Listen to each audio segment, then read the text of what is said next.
Hello అండి.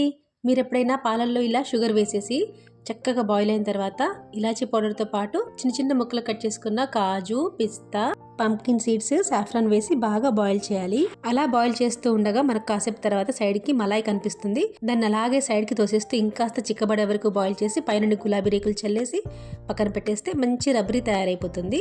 తర్వాత హైజీన్గా ఇంట్లోనే చేసిన పన్నీర్ని ఇలా వీడియోలో చూపిస్తున్నట్టుగా బాగా నలుపుతూ మ్యాష్ చేసి ఒక ముద్దలాగా తయారు చేసి చిన్న చిన్న బాల్స్ తయారు చేసి పెట్టుకోవాలి.